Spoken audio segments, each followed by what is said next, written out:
কিটা হয়েছে বলুন তো? সকাল সকাল ঘুমটা ভেঙে দিয়ে তুমি, কটা বাজে এখন? টাইমটা কটা হয়েছে? সামান্য তো 10:30 মোটে।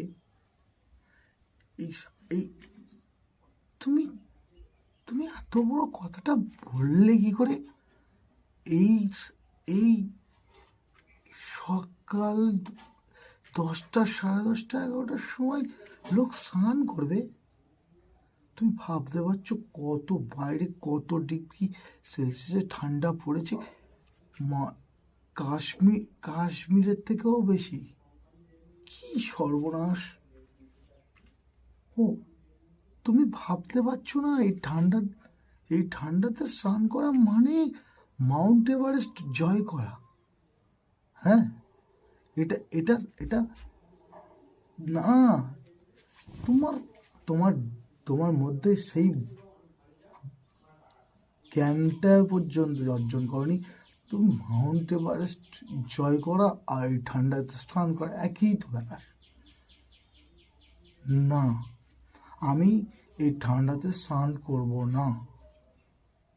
হ্যাঁ, তাতে তুমি আমাকে বাড়ি ছেড়ে বেরিয়ে যেতে যদি বলো, তাও আমি বেরিয়ে যেতে পারি। যদি বলো আমাকে এখনই ডিভোর্স করবে, তো আমি করতে পারি।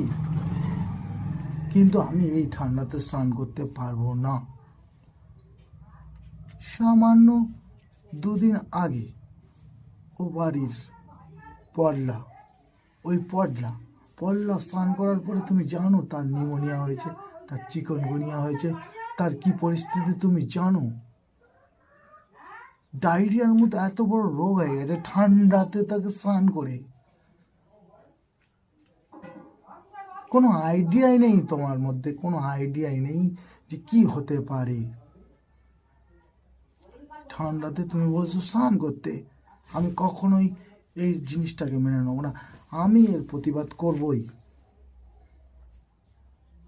প্রতিবাদী মানুষ, আমরা প্রতিবাদ করবই। নো, নেভার, আমি কখনোই পারবো না। আমি এখনই গিয়ে শয্যায়, আমি এক্ষুনি বিছানাতে গিয়ে শুয়ে পড়বো এবং লেপের ভিতরে আমি কখনোই বেরোবো না যতক্ষণ না 12টা থেকে 1টা বাজবে। ততক্ষণ পর্যন্ত আমি এই বিছানা ছেড়ে বাইরে বেরোতে পারবো না। এটা আমার দাবি, আর আমার দাবি মানতে হবে। Good bye.